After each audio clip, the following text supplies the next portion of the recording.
छात्रों, बहुत बहुत स्वागत है आप सभी लोगों का एक बार फिर से हमारे YouTube चैनल में। और आज हम लोग ज्योग्राफी की अगली श्रृंखला पे चर्चा करेंगे यूपी SSSC पेट के एग्ज़ाम के लिए। जैसा कि मैंने पिछले वीडियोस में सौरमंडल कुछ टॉपिकों को मैं करवा दिया हूँ, जैसे सूर्य को मैं समझा दिया हूँ। ठीक है, इसके बाद हम लोग सौरमंडल की उत्पत्ति के बारे में पढ़े, सौरमंडल के सारे मटेरियल को पढ़ लिए हम लोग। हमारे सौरमंडल में कुल 8 ग्रह हैं, उनकी चर्चा भी हम लोग कर लिए हैं। आज हम लोग एक एक ग्रहों के बारे में सबकी चर्चा करेंगे हम लोग। ठीक है, इससे पहले हम लोगों ने सूर्य के बारे में पूरा डिटेल एक वीडियो में चर्चा कर लिया। सूर्य से आने वाले सभी प्रश्नों को क्लियर कर लिए हम लोग। और आज हम लोग चर्चा करेंगे सभी ग्रहों को एक एक करके, बुध से लेकर के और वरुण तक सभी ग्रहों को हम लोग चर्चा करेंगे। ठीक है, तो आप लोग वीडियो के अंत तक बने रहिए और ज़्यादा से ज़्यादा वीडियो को शेयर कर दीजिए आप लोग। ठीक है, और लाइक ज़रूर कर दिया करें आप लोग। ठीक है ना, आइए हम लोग वीडियो को शुरू करते हैं, टॉपिक को शुरू करते हैं हम लोग और देखेंगे।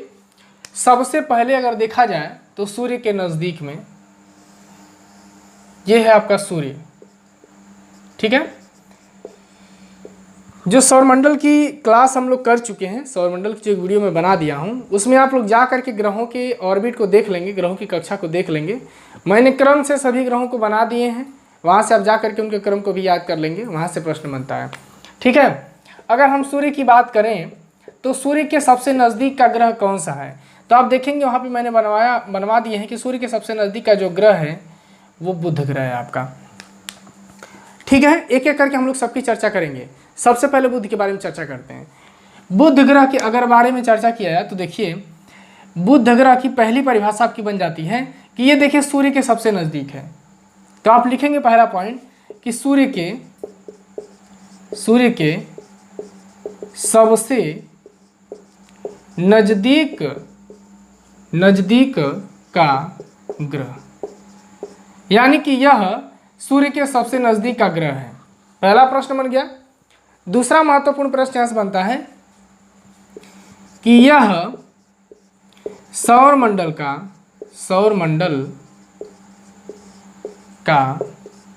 सबसे छोटा ग्रह है।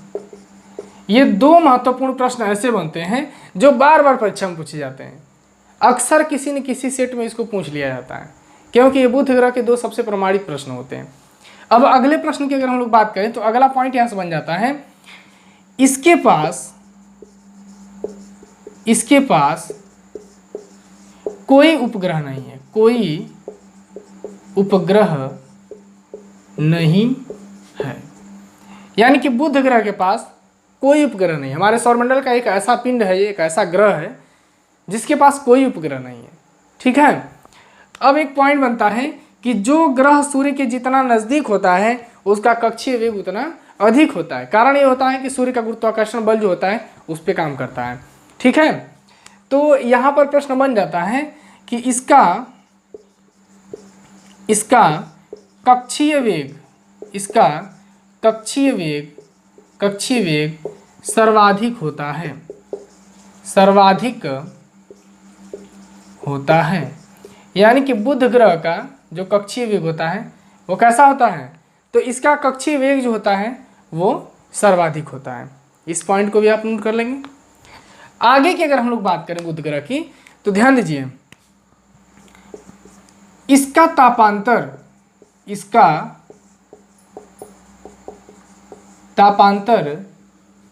600 डिग्री सेल्सियस होता है, अर्थात सर्वाधिक होता है। यहाँ पर नोट कर लेंगे, सर्वाधिक होता है। अन्य पिंडों से इस बुध ग्रह का जो तापांतर होता है ये सर्वाधिक होता है। कारण ये होता है, इस पर दिन का जो तापमान होता है वो 600 डिग्री,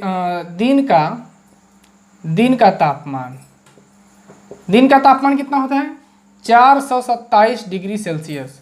और रात के तापमान की अगर मैं बात करूं तो होता है -173 डिग्री सेल्सियस। यानी कि -173 डिग्री सेल्सियस होता है रात का तापमान इस पर। अब आप इसको जोड़ेंगे तो 600 डिग्री सेल्सियस होगा, अर्थात ये तापांतर आप लोग देख सकते हैं कितना अधिक है। ठीक है, तो ये सारे पॉइंट बनते हैं बुध ग्रह से। और इसमें आप सबसे ज़्यादा ध्यान देंगे सबसे नज़दीक का ग्रह सूर्य के और सौरमंडल का सबसे छोटा ग्रह। पहले यम ग्रह था प्लूटो, लेकिन अब उसको ग्रहों की श्रेणी से बाहर कर दिया गया है। अब वो सबसे छोटा ग्रह नहीं है, उसे बौना ग्रह कहते हैं हम लोग। 2006 से जो है ये बुध ग्रह ही सबसे छोटा कहलाता है। ठीक है, नोट करिए आप लोग या स्क्रीनशॉट लें, नोट करें।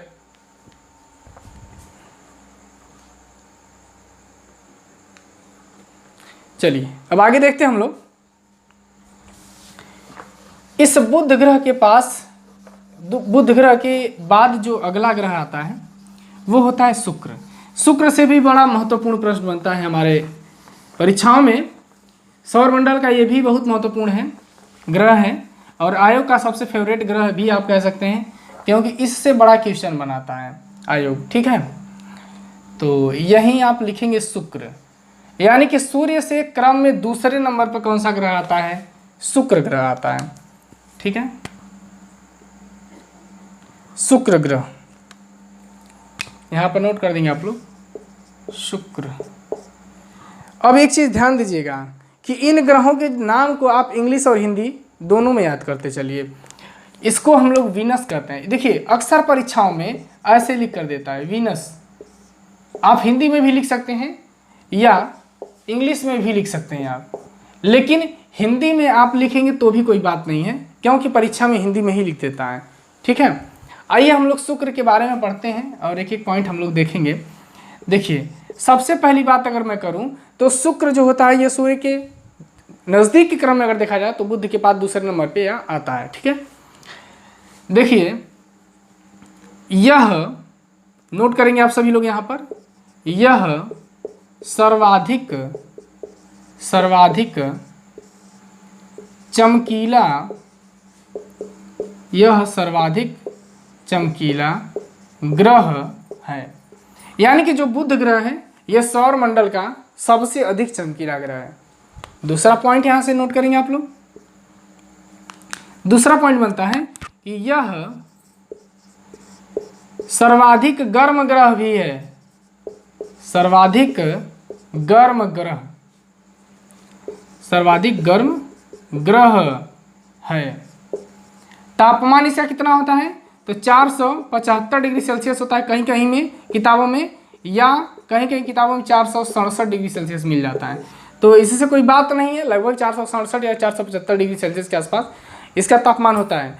गर्म होने का कारण ये है कि इसके वायुमंडल में सबसे अधिक मात्रा में CO2 पाई जाती है। CO2 का परसेंटेज देखेंगे तो 95% के लगभग, और CO2 के घने बादल इस शुक्र के चारों तरफ पाए जाते हैं, जिसके कारण यह बहुत अधिक गर्म हो जाता है। क्योंकि सूर्य से जो विकिरण पहुंचती है यह CO2 के जो बादल होते हैं वापस जाने नहीं देते हैं, जिसके कारण इसका वायुमंडल बहुत गर्म हो जाता है। अगला पॉइंट यहाँ पे और भी एक बनता है कि इस शुक्र के पास भी कोई उपग्रह नहीं है। तो यहाँ पर लिख देंगे इसके पास भी कोई उपग्रह नहीं है। यानी कि शुक्र के पास भी देखें अगर तो कोई उपग्रह नहीं है। आप इसे नोट कर लें कि इसके पास भी कोई उपग्रह नहीं है। अगली बात देखेंगे यहाँ से कि इस शुक्र को हम लोग क्या कहते हैं? पृथ्वी की बहन, पृथ्वी की बहन या जुड़वा तारा या जुड़वा ग्रह कहा जाता है, कहा जाता है। यानी कि पृथ्वी की बहन या जुड़वा ग्रह या जुड़वा तारा के नाम से हम लोग इसको जानते हैं। ये सारी बातें होती हैं शुक्र के बारे में। अब अगला प्रश्न बनता है शुक्र ग्रह से। देखिए इसे सांझ का तारा या भोर का तारा कहा जाता है, तारा कहा जाता है। यानी कि शुक्र ग्रह को सांझ का तारा और भोर का तारा इसको कहा जाता है। ठीक है ना, शाम के समय यह पश्चिम दिशा में दिखाई देता है और भोर में यह पूर्व दिशा में दिखाई देता है। ठीक है, इसकी बनावट आकृति लगभग सूर्य के पृथ्वी की जैसी है, इसी कारण जो है इसको हम लोग पृथ्वी की बहन कहते हैं। ठीक है, यह जो है सूर्य का चक्कर, अगर हम लोग इसकी बात करें तो यह अन्य ग्रहों से विपरीत करता है और ये पूरब से पश्चिम करता है सूर्य का चक्कर। किधर से किधर? पूरब से पश्चिम सूर्य का चक्कर, सूर्य का चक्कर। यानी कि सभी ग्रह एंटी क्लॉकवाइज करते हैं, तो यह कैसे करता है? यह क्लॉकवाइज करता है। ठीक है, यह सारे पॉइंट है, इसे नोट करिए आप लोग।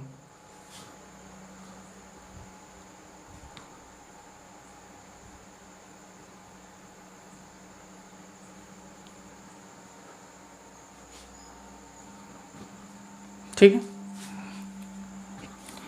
अगले ग्रह की तरफ हम लोग बढ़ेंगे और अगला ग्रह है आपका पृथ्वी। ठीक है छात्रों, आप लोग वीडियो को थोड़ा शेयर करते चलें ज़्यादा से ज़्यादा, क्योंकि जो बच्चे और भी तैयारी करने वाले हैं उनको ये वीडियो मिल जाए। ठीक है, इसलिए शेयर करना बहुत ज़रूरी है, क्योंकि बहुत सारे बच्चे हैं जिनका पेपर है यूपी SSSC का।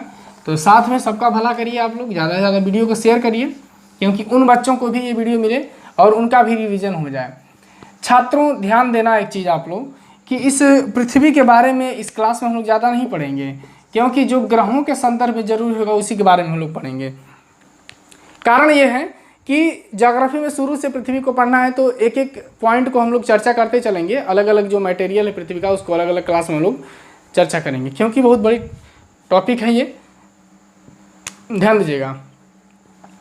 अगर पृथ्वी की बात किया जाए तो देखा यह जाएगा कि उसी ग्रह के बारे में हम लोग चर्चा कर रहे हैं जिस पर हम लोग हैं, जिस पर जीवन है। ठीक है, यानी कि हम कह सकते हैं कि पृथ्वी सौरमंडल का एकमात्र ऐसा ग्रह है जिस पर जीवन पाया जाता है। ठीक है, पृथ्वी का अगर वायुमंडल की मैं बात करूं तो इसका वायुमंडल किसका बना हुआ है? नाइट्रोजन और ऑक्सीजन का, जिसमें नाइट्रोजन की मात्रा कितनी है? 78% है आपका, और ऑक्सीजन की मात्रा कितनी है आपका? तो ये लगभग 21% आप कह सकते हैं। ठीक है, ये है आपका नाइट्रोजन की मात्रा और ये है आपका ऑक्सीजन की मात्रा। दूसरा पॉइंट यहाँ बनता है कि पृथ्वी के पास एक चंद्रमा, एक उपग्रह है आपका चांद। ये उपग्रह है पृथ्वी का। दूसरा पॉइंट बनता है कि पृथ्वी सूर्य का चक्कर किधर से किधर करती है? तो सूर्य का चक्कर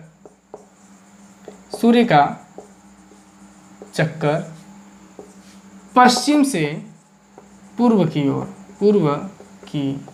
ओर करती है। यानी कि जो पृथ्वी है, ये सूर्य का चक्कर जो है, सूर्य का चक्कर किधर से किधर करती है? तो पश्चिम से पूर्व करती है। यानी कि लगभग सभी ग्रह जो हैं वो पश्चिम से पूर्व सूर्य का चक्कर करते हैं, लेकिन शुक्र और अरुण दो ऐसे ग्रह हैं जो सूर्य का चक्कर जो अन्य ग्रहों से विपरीत दिशा में करते हैं।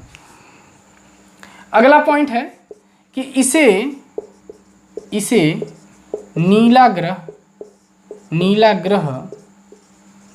कहा जाता है। ये पृथ्वी किसका चक्कर करती है? तो यहाँ आप देख सकते हैं कि ये सूर्य का चक्कर करती है। इसके पास कितने उपग्रह हैं? तो चांद है, यानी कि एक इसके पास उपग्रह है। कितना है? एक उपग्रह है हमारी पृथ्वी के पास। पृथ्वी जो है 23.5 डिग्री अपने अक्ष पर झुकी है। यानी कि पृथ्वी अपने अक्ष पर कितना डिग्री झुकी है? तो 23.5 डिग्री झुकी है। और पृथ्वी को हम लोग इंग्लिश में अगर देखेंगे तो अर्थ कहते हैं। इसे आप लोग नोट करेंगे, हर ग्रह का आप लोग नोट करते चलेंगे। ठीक है, तो ध्यान दो, इसमें हम लोग केवल इतना ही चर्चा करेंगे पृथ्वी के बारे में। बाकी पृथ्वी की गतियाँ वगैरह भी बहुत सारी क्लासेस पृथ्वी की लगेंगी जिसमें हम लोग चर्चा करेंगे। ठीक है, इसे नोट करिए आप लोग।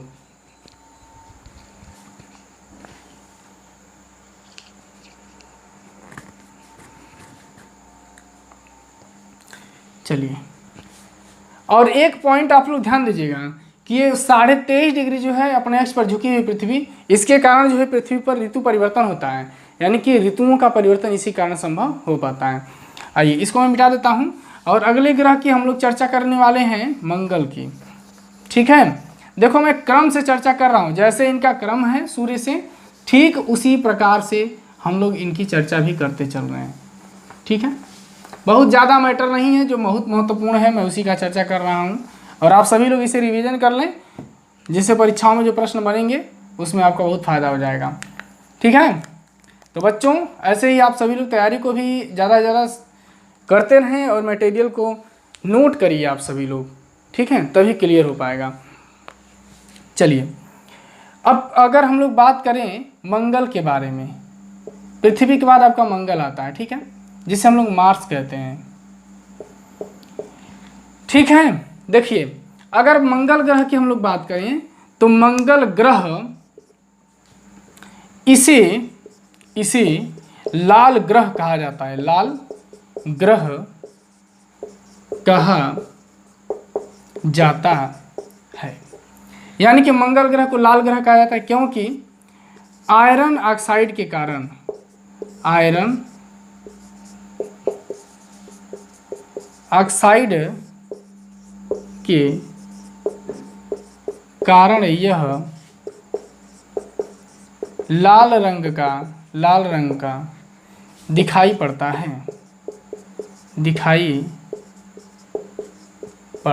है।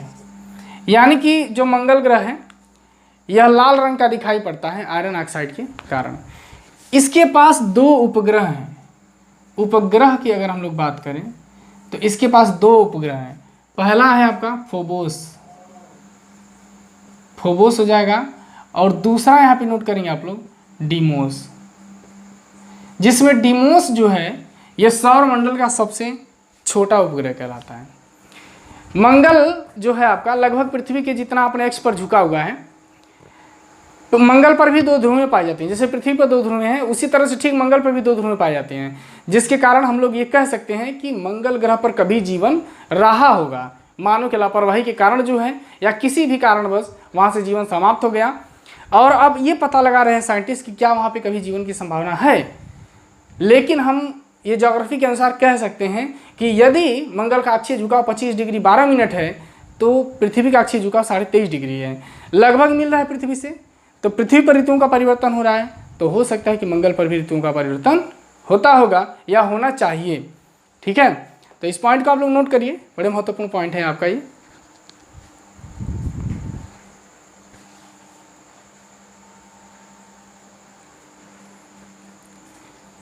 चलिए अगले पॉइंट की तरफ हम लोग बढ़ते हैं, और अगला ग्रह है आपका बृहस्पति। एक चीज ध्यान रखो कि मंगल और बृहस्पति की कक्षाओं के बीच में कुछ छोटे छोटे पिंड हैं जो सूर्य का चक्कर करते हैं, उसे क्या कहते हैं?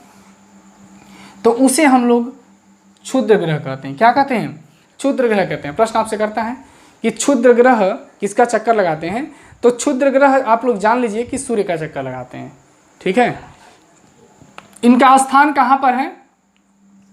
तो इनका स्थान जो है यह मंगल और बृहस्पति के बीच में है, ठीक है। बृहस्पति के बारे में बहुत ज़्यादा पॉइंट नहीं बनता है परीक्षाओं में, जिसे हम लोग जुपिटर कहते हैं, जुपिटर, ठीक है। बृहस्पति के बारे में अगर हम लोग बात करें तो बृहस्पति सौरमंडल का सबसे बड़ा ग्रह है। सौरमंडल का सबसे बड़ा ग्रह है। यानी कि जो बृहस्पति है यह सौरमंडल का सबसे बड़ा ग्रह है। दूसरा पॉइंट यहाँ बनता है कि गैनीमीड इसका सबसे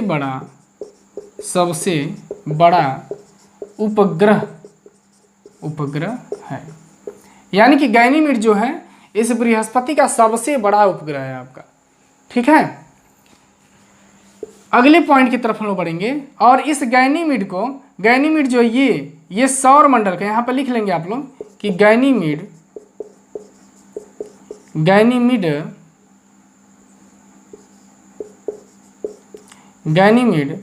सौरमंडल का सबसे बड़ा उपग्रह है। ध्यान दो बच्चों कि यही इनका प्रश्न सबसे महत्वपूर्ण है। एक प्रश्न और बनता है कि किस ग्रह के पास सबसे अधिक उपग्रह है। तो ध्यान दीजिएगा आप लोग कि यहाँ ये प्रश्न जो है कन्फ्यूजन में चलता है, क्योंकि बहुत सारी किताबें शनि को लिखती हैं और बहुत सारी किताबें बृहस्पति को लिखते हैं, लेकिन हम लोग बृहस्पति को मानते हैं कि सबसे अधिक उपग्रह इनके पास है।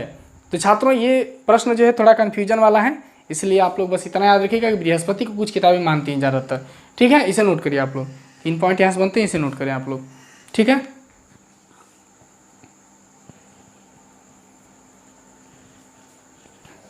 चलिए इसके बाद हम लोग चर्चा करेंगे शनि ग्रह के बारे में, क्योंकि बृहस्पति के ठीक बाद जो है शनि का स्थान आता है। शनि से भी बहुत ज़्यादा प्रश्न नहीं बनता है, 1-2 प्रश्न बनता है जिसको हम लोग देख लेते हैं। ठीक है, सबसे ज़्यादा प्रश्न आपका शुक्र से बनता है और बुध ग्रह से और मंगल से, 3 से बहुत प्रश्न बनता है। शनि को देखिए आप लोग, शनि को जो है सैटर्न कहा जाता है। क्या कहता है? सैटर्न। आप इंग्लिश में भी लिख सकते हैं इसको, SATURN, सैटर्न इंग्लिश में भी लिख सकते हैं, हिंदी में लिख सकते हैं, कोई दिक्कत नहीं है आपका। शनि से जो है प्रश्न क्या बनता है, इसका एक प्रश्न बनता है कि इसके चारों तरफ वलय पाए जाते हैं, इसके चारों तरफ वलय पाए जाते हैं, यानी कि शनि के चारों तरफ वलय पाए जाते हैं। दूसरा प्रश्न है कि फोबे नामक शनि का उपग्रह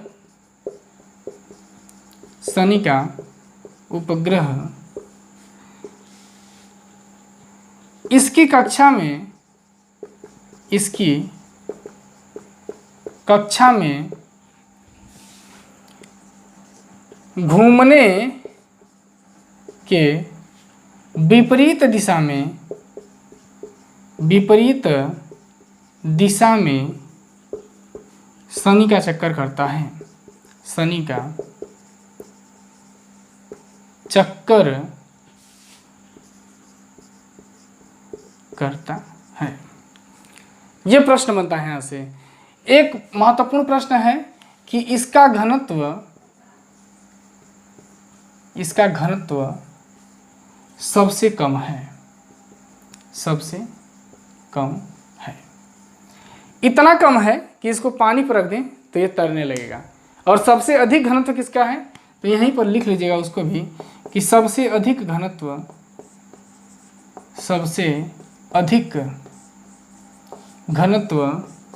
पृथ्वी का है। सारे पॉइंट्स को आप लोग नोट करिए, और यही प्रश्न भी बनता है परीक्षाओं में, यहीं से पूछा जाता है। ठीक है, नोट करिए इसको।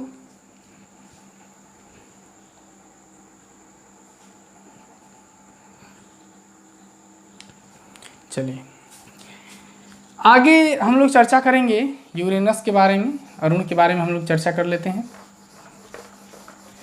काफ़ी महत्वपूर्ण ग्रह अरुण भी हैं, वहाँ से भी 1-2 लाइन का प्रश्न बनता है, बाकी कोई प्रश्न नहीं बनता है। ठीक है, तो अब हम लोग चर्चा करेंगे अरुण को।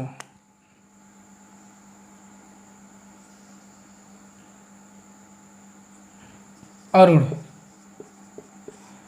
के बारे में हम लोग बात करेंगे तो इसे हम लोग इंग्लिश में क्या कहते हैं, यूरेनस, या आप इसे हिंदी में भी लिख सकते हैं यूरेनस, कोई दिक्कत नहीं है, चाहे जैसे आप लोग लिखें। यहाँ से प्रश्न बनता है, पूछता है कि सौर मंडल में लेटा हुआ ग्रह किसे कहा जाता है, तो इसे ही, यानी कि इसे लेटा हुआ ग्रह कहते हैं। इसके चारों तरफ भी वलय पाए जाते हैं, नोट कर लेंगे आप लोग, इसके चारों तरफ भी वलय पाए जाते हैं, यानी कि अरुण के पास भी चारों तरफ वलय पाए जाते हैं। और यह सबसे दूर है, सबसे का मतलब है कि इससे भी दूर अभी वरुण है, लेकिन इसका तापमान जो होता है, तापमान इसका पूछता है कभी कभी, तो बहुत ठंडा ग्रह यह माना जाता है आपका। इसका तापमान -215 डिग्री सेल्सियस होता है। इसके पास उपग्रहों की संख्या 27 है, लेकिन ये पूछता नहीं पेपर में। ठीक है, केवल इतना ही प्रश्न यहाँ से करता है आपका, तो आप इसे नोट कर लेंगे। ठीक है,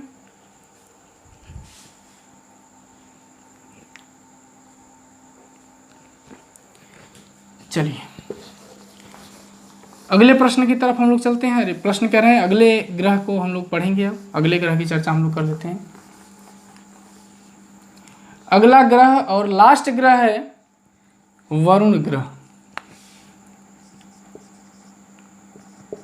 वरुण, वरुण को हम लोग क्या कहते हैं? नेपच्यून कहते हैं। आप लोग यहाँ लिख लेंगे, नेपच्यून कहते हैं इसको, ठीक है ना।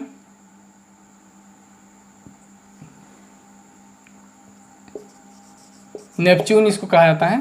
हिंदी में, इंग्लिश में आप कैसे भी लिखेंगे कोई दिक्कत नहीं है। यह सर्वाधिक दूर है। यहाँ पे लिखेंगे कि सूर्य से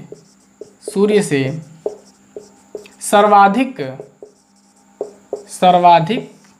दूर है। तो पास कौन है? बुध है आपका।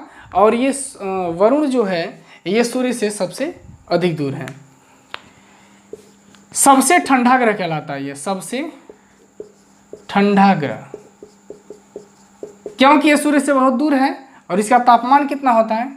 ताप इसका, तो इसका ताप हो जाएगा आपका -218 डिग्री सेल्सियस होता है। इसके चारों तरफ मीथेन के बादल पाए जाते हैं, इसीलिए इसको हम लोग हरा ग्रह भी कहते हैं। इसको नोट करिएगा आप लोग इस लाइन को, ठीक है। इसकी खोज की अगर हम लोग बात करें तो जॉन गाले ने किया था। किसने किया था? जॉन गाले ने किया था। और वरुण की खोज जॉन गाले ने, लेकिन अरुण की खोज को पूछता है तो अरुण की खोज को आप लोग नोट करिए, विलियम हर्शेल ने किया था। और बाकी सभी ग्रहों की खोज गैलीलियो ने किया था। इसे नोट कर लेंगे आप लोग, ठीक है। तो ये सर्वाधिक दूर है आपका। जब ये सर्वाधिक दूर है तो सूर्य का चक्कर भी ये सबसे बाद में करेगा। यानी कि आप कह सकते हैं कि सूर्य का चक्कर सबसे बाद में करेगा। सूर्य का चक्कर सबसे बाद में करेगा, ठीक है। ये सारे प्रश्न इन ग्रहों से पूछे जाते हैं जो काफ़ी महत्वपूर्ण होते हैं। और यही आप डिटेल से नहीं पढ़ते हैं तो आपके लिए बहुत सारी दिक्कतों का सामना करना पड़ता है, क्योंकि 2 पॉइंट शुक्र के मिल जाते हैं, 2 पॉइंट पृथ्वी के मिल जाते हैं। लेकिन इस वीडियो में हम लोगों ने सभी ग्रहों को चर्चा करके जितने भी महत्वपूर्ण पॉइंट बनते हैं सबको हम लोगों ने चर्चा करके ख़त्म कर लिया। अब इसकी जो अगली क्लास बनेगी उसमें हम लोग क्या चर्चा करने वाले हैं आप लोग अभी जान लीजिए।